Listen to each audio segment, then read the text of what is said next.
Since the beginning of time, marriage has been the foundation of society. And one of the secrets of success in marriage is you don't have to marry the perfect person who's just like you. Yeah, you see, God has created each of us with a unique set of strengths that, when celebrated rather than stifled, can unlock the true potential of your marriage. In strengths-based marriage, we've drawn from more than 50 years of research from the Gallup Institute, combined with over 35 years of experience in marriage counseling, to develop an incredibly exciting resource that can literally revolutionize your relationship and prepare you for a lifetime of passion and intimacy. And we can't wait to share it with you. That's right. When you learn to recognize and focus on the strengths of your spouse, you'll be able to celebrate what's right about them and value their God-given differences, not resent them. So join us on this journey to explore how implementing a strengths-based marriage can bring you closer together than ever before with your spouse.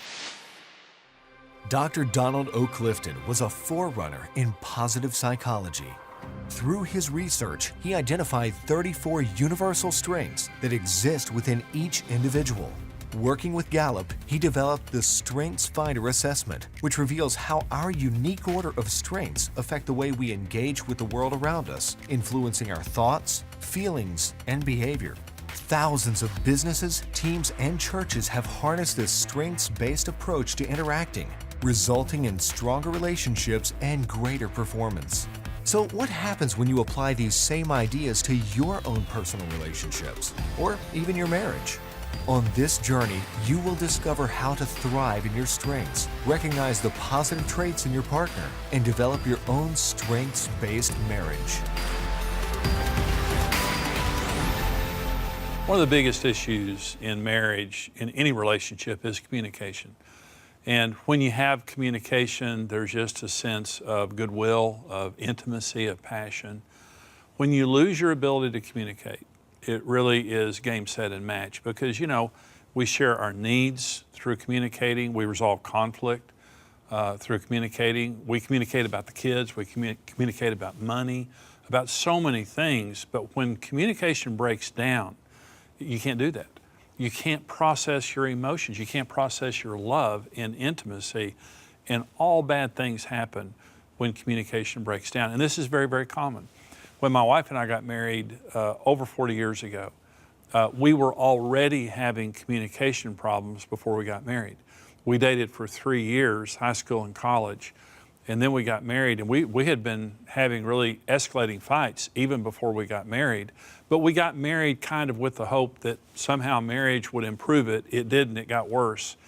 And we fought and fought, and the bad thing about our fights were that they were becoming more intense. The yelling was more intense, you know, just the anger. And we both would look at each other in those fights and say this: what's wrong with you? What's wrong? Why don't you get it? What's wrong with you? And I felt when we had those fights is, when are you going to get it? When are you going to get the memo? You're married to Mr. Wonderful. What's your problem? You know, and that's not the way she saw it. But I really thought there's something wrong with her. She just doesn't get it. Well, after 44 years of marriage, I'm telling you, we communicate. We rarely have an argument, and I'm being honest. I'm not saying we don't get on each other's nerves some, but we just have a good marriage, and we don't fight. We can communicate about anything that happens in our relationship, and I want to tell you the secret, and it's not complicated, because if I can do it, anybody can do it. We hear through our deepest needs. One of the most important things about communication is tone. If the tone of your communication isn't right, it's not going to be successful. Let me tell you what I'm talking about. So we're talking about strengths. Allan, Kelsey, and I wrote Strength-Based Marriage to help people understand their differences, because it transforms your relationship, because you're different. You're different by God's design. But one of the most basic differences that we have is just our deepest needs. Men and women are completely different. Our 4 major needs are completely different.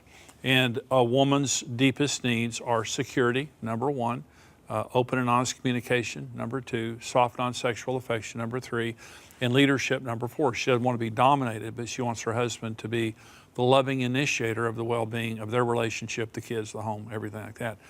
A man's deepest needs are respect is number 1, number 2 is sex, number 3 is being friends with his wife, and number 4 is domestic support. Not the wife doing all the work, but he's an equal in the work, but she is domestically centered and she turns the house into a home.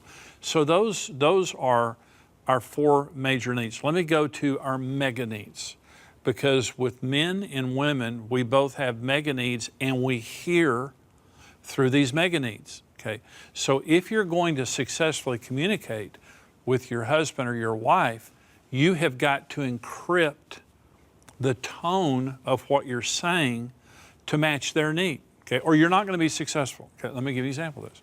So women, their number 1 need is security. What do I mean by security? Women want to know that their needs are going to be met by a sacrificial, sensitive man that is tuned into them, and that makes them feel secure. What makes a woman feel insecure is to feel that her husband is insensitive and detached, and that he's not really paying attention to her. See, romance means you're on my heart. The significance of romance to a woman is you're thinking about me when you don't have to. I'm on your heart. That's why you're sending me flowers. That's why you're writing me cards. That's why you're being so sweet and doing things that I'm not asking you to do. And that really, really meets the need that she has to feel secure. Well, my wife and I got married and we weren't great communicators, and I played golf all the time. And she didn't like it. I was not attentive to her. I was not attentive to our young daughter. And when I would come home from playing golf, I was tired, and I wanted her to meet my needs energetically, but I was not meeting her needs. And so she would come up to me and object, and she'd say, Jimmy, could you please come home and not play golf so much? Because I was a golf addict, and it was wrong. But I didn't see it that way at that time. And I would say this to her: hey, get off my back. I work hard, and this is how I relax. So stop talking to me about it, okay? Well, so remember, her number 1 need is security. That's her mega need. That's how she hears. I am flying in the face. In that comment, the tone of my voice is saying to her, you don't matter to me as much as golf and my friends. You're not important enough to me to come off the golf course and be home, period. So what's your problem? Well, the problem is I just wounded her in the most sensitive area of her life where she needs a sacrificial, sensitive husband. The Bible tells us, husbands, love your wives as Christ loved the church. He sacrificed his life for her. That's what women want. See, here's how you communicate to a woman. And because I know I did it wrong, now I do it right. It makes all the difference. Tone. I don't want you to go play golf. Well, you're more important to me than golf. What is it that you need for me to do? My tone is kind. My words are, you're more important to me than golf. She needs to know, your wife needs to know that she's number 1. She needs to know that you will sacrifice. Remember, love your wives as Christ loved the church. He sacrificed. She needs to know that you'll sacrifice other things for her, and that she comes first, and that she's on your heart, and that she shouldn't have to nag or beg to get your attention, and that she's not resentful of work or friends or anything like that. Baby, you come first. I'll change jobs. I'll change friends, but I won't change you. You come first. She's at peace, and now that you're encrypting your communication with her mega need, she's all good. She's all good. I mean, it's going to be a good day. I can just tell you that right now. Well, let me talk about men for just a minute. See, our mega need is respect. We're not like women. We don't have that same need for security. We need respect. And so respect means you believe in me and you think I'm a good man. And that's so important. Now listen to me. A big, strong man is as sensitive in his ego as a woman is physically. And a big, strong man can be very wounded by a look or a word that he interprets as disrespect. So Karen and I got married, and I was not a good communicator, and I did not treat her well. And I put golf and other things before her, and she would come at me. And when she would come at me, I interpreted what she was saying as disrespectful. And she would say, you know, what's wrong with you? You're not coming home. You're not taking care of us. Well, the way I interpreted that was, you don't respect me. Now listen, a man gravitates to the place he gets the most respect. And because it's so wounding to us to be disrespected, we stay away from places we feel like we might be disrespected. Guess why I played golf? I was a good golfer. And my friends knew I was a good golfer. And among my friends, I was respected until I came home. And when I came home and Karen would talk to me that way, here's what I said to her. The way you say something to me is as important to me as what you're saying. And I don't like the way you talk to me. And she would say, then come home. And I would say, no, I'm going to play golf. And we would get those fights, those knockdown, drag-out fights. Back then. It's not that way anymore. I still play golf. Golf is of the Lord. But if Karen says to me, hey, Jimmy, I need you to stay home today and be with me. I need you to say no to this to be with me. There's not even a conversation. Absolutely. What do you need? I'm on your side, Karen. Everything else is secondary. I don't have a friend. I don't have an interest. I don't have anything at work that comes before you. And listen, to my hurt, your needs will be met even if mine aren't. Anything you're saying to me, you're not a burden to me to love. I love loving you. I love taking care of you. And you'll never have to say it twice. You're on my heart. You're the love of my life. Well, she's in heaven. We don't fight. We can communicate about anything. Then she comes to me and she's talking to me and she says, honey, can I say something to you? And I say, sure. And she has a complaint. She has something to say. And she says it in a manner that I know that she believes in me and she respects me. I can hear. I can hear. When you're not speaking your spouse's language, you're jamming them. You're jamming them. It's like trying to hear a frequency, but there's a jamming noise that's coming into that frequency. So it's just very difficult. It doesn't mean I can't hear you. It just means it's so hard when you're talking like that, when your tone is like that. Let me say something about your children. You'll never influence your boys without respecting them because they're just little men. You'll never influence your little girls without making them feel secure because they're just little women. So when you go to a little girl, your daughter, and you make her feel as though, Dad, that you're not there for her and that she doesn't matter, you're wounding her spirit. When you go to your son's mom and you're speaking to your sons disrespectfully, even though they may deserve it. I mean, they may not be doing the right thing, obviously. You wound their spirit and they close their hearts. See, the issue about speaking each other's language is we open our hearts. You're my friend, you're not my enemy. I trust you. So I'm going to let you into the Holy of Holies because you make me feel secure and you respect me. That's the difference. That's one of the biggest differences in our marriage today versus over 40 years ago when we were on the brink of divorce.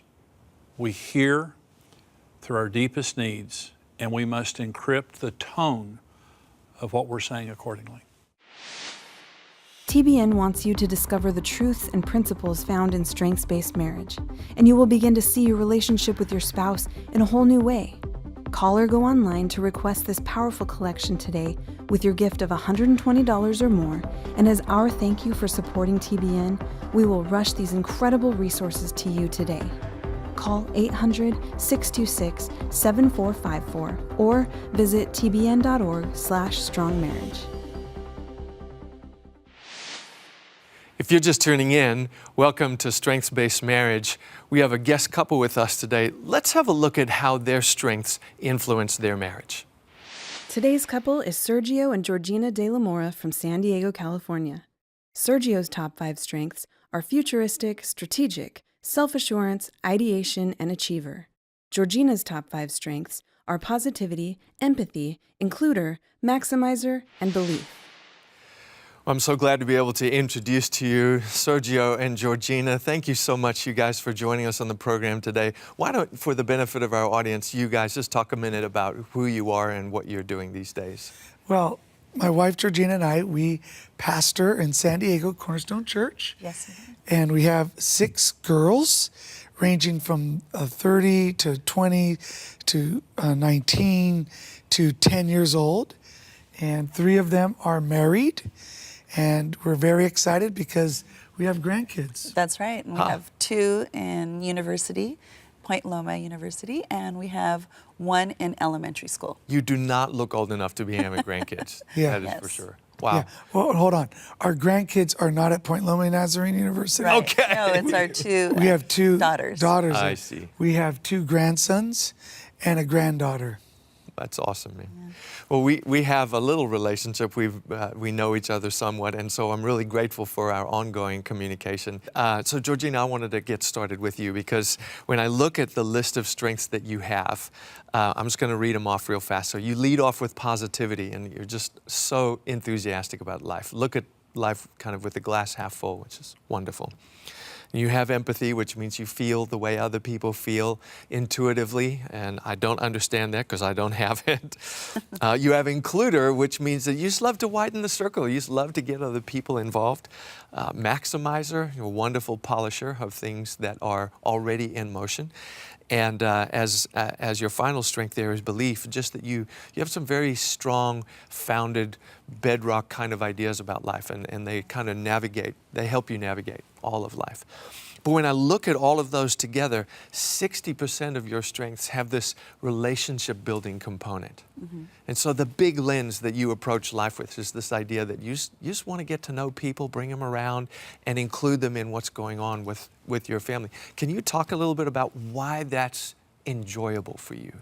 You know, I think because I'm built that way and God made me that way, that just fills my heart, my spirit when I have people around us, when I have family around us, when we get to spend time together. That kind of just fills my cup to overflow. You know, when I get to have that relationship with people and I'm serving them, I'm very hospitable, so I love opening my home and, you know, just serving the coffee, making them happy and making them feel like they're welcome in my family. And that's always a big thing for me. So when there's a good group of people around, they're over at the house and they're all visiting and hanging out and, Mm-hmm. and you're maybe cooking for them, serving them, creating, and then they leave. You're feeling good? How are you feeling in this moment? I'm exhausted. I'm exhausted. Why? Well, you know, when you talked about her being the includer, for years, my wife has been telling me, honey, we need to buy another house. And we've been arguing for a while about, you know, the house we have is fine. She's like, honey, we can't even entertain people here. And so we just bought this house for this exact purpose Yes. for what you just heard. She goes, I want to bring people over. So now every week we have people coming over. So this relationship building aspect of your life is so broad, it's now had influence on your home Pocketbook. purchase decision. Yeah, on our pocketbook. It's just fascinating to me how true. we feel like this is just a normal decision. This is what feels right to me. We have no idea that behind all of those decision making is your strength, and they're kind of leaning into your decision making, and it's causing you to make one selection over another. Your selection on the home you purchased was influenced by her strengths to make room for her to be able to enjoy that particular way she's built. Yeah. Isn't that So crazy? influencer should also be one of her strengths. Sergio, yours, when I think about yours, okay, so you lead with futuristic, you love tomorrow, all the solution to every problem that exists lives out there. Strategic, you love to begin with the end in mind. You have self-assurance, which means you're very confident about what you believe and think. You have ideation, which is great to serve your futuristic, which means you've got a lot of ideas about how tomorrow can be better. And then achiever, you just really love to get stuff done. You're out there kind of moving things along. And when I think about how all of your strengths are built together, there's 60% of them have this sort of strategic thinking kind of perspective. It's sort of where you live and feel most comfortable. And so do you see that in him at all? Oh, for Georgina? sure. I totally do see that. What does it look Especially- like? Oh, you know, when we have meetings, for instance, at our staff meetings, and, you know, he loves to be in a room with the staff, and he will just start popping off ideas, and he loves that. Yeah. And he likes to see things getting done. Like once he pops them off to the vision, Yep. and then he's like, okay, now we need to get these things done. And once we see them get done, then he's like, oh, that's good. Okay, let's move on to another thing. It's like, oh, that's good. Okay, let's move on. So what's happening with you when you're in the meeting? So Joe, you've got this group of people and you're there to tackle a problem so go from there. Well, I just think that everything rises and falls on vision. You know, a preferred future is what I feel like I'm supposed to always set up for people. I'm always supposed to be ahead so that when I come back, there's a path for people to take. And I feel like the best contribution I can make to my family is to think about the future. Yeah. So when we moved to San Diego, the first thing we did, we opened up a company and we started our church I did it for the sole purpose to purchase homes for my kids so that as I go into ministry, at least I know that every one of my children have a house. So we did that. And it was wonderful, and now they're enjoying that. So to me, I just feel like I just have this notion that the clock has to work for me, not against me. So whatever I do, if I think further enough ahead, then at least I feel I can relax knowing where this is going, as opposed to living with so much uncertainty and having people follow me that I feel like I didn't do my job correctly. That's just fascinating to me because you have so many of these strengths that are so interested in tomorrow. Futuristic, ideation, strategic, all of your planning, all of your thinking, like your brain time is spent out in a space that doesn't exist yet. Yes. And you have very little interest or time to spend on how we got here or the past or what is already gone and what's already happened. That's true. I have no interest in the past. So if something happens and I get hurt or something, I get over things so fast. I'm like, yeah, no problem. Let's just move on. Because see, to me, the answer is always, let's just, so for instance, I may have done something that I shouldn't have done, but the answer is, in the future, just don't do it again, because change behavior is the answer to bad behavior. Yeah. So I can say I'm sorry, and we could talk about what's happened, but I'm more interested on what's going to happen next, because I believe that has to be one of the key elements of a leader. Yeah. And if I'm going to lead correctly, then I have to be in front, pioneering, thinking about what's next. And I love it.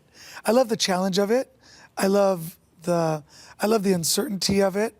But I also, Wait. You love the uncertainty of it. Yes. Does that freak you out, Georgie? Sometimes, yes. Oh, no, it does. But Absolutely we've does. been Because he's married. running toward tomorrow and it doesn't Absolutely. exist yet. Absolutely. But we've been freaks her married for out. 20 years. I'm kind of like, I've learned to just grab onto his coattail. So you've learned, okay. And just to like go with the flow. And was it hard at first? I mean, Oh, of course, for the first several, 5, 10 years.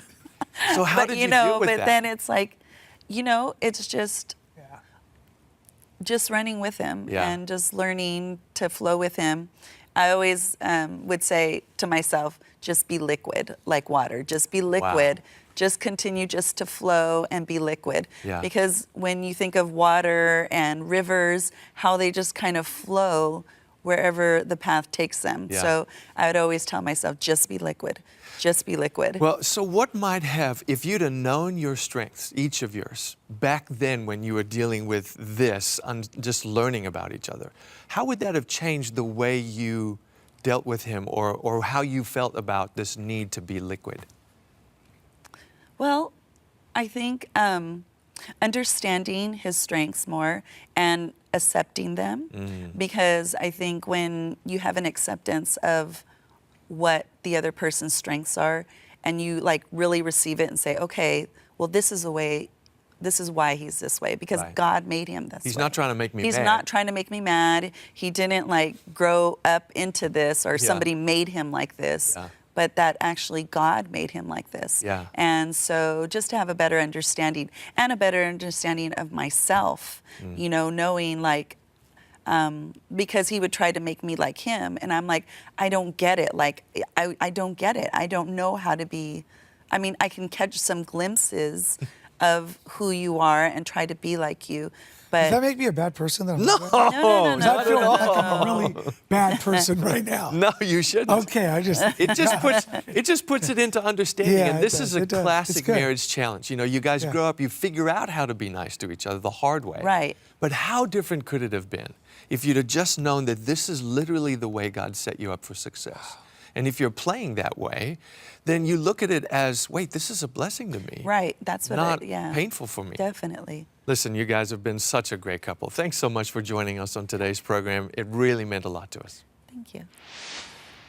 I love to see stories like that. That's why we do what we do, and an example of the impact these powerful resources can have on your marriage. Yeah, for example, maybe your number one strength is empathy and your spouse's strength is to be restorative. Being aware of that is so important because it will help you to understand how each of you think. Because while someone who is empathetic will feel what others are feeling, a restorative spouse will see a problem and try to fix it.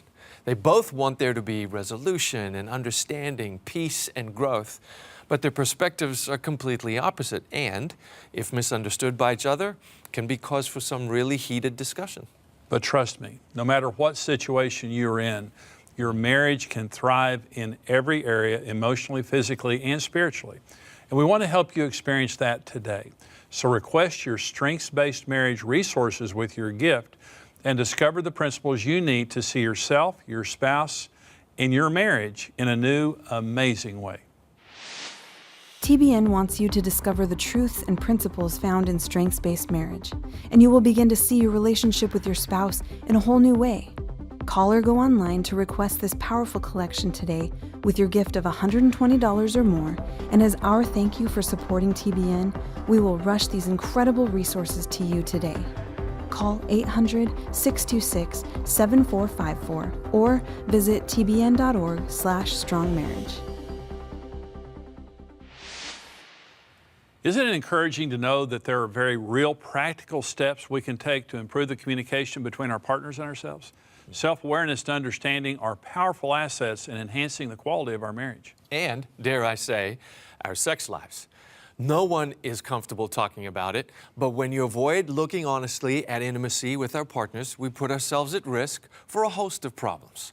Who wants to settle for a less than satisfying sex life? The good news is you don't have to. And the concepts of strengths-based marriage offer a paradigm-shifting perspective on how to please your mate and solidify your marriage bond. Have I got you intrigued? I certainly hope so, because this is one episode both you and your spouse do not want to miss. So be sure to join us next time for another hope-filled episode of Strengths-Based Marriage. We'll see you then.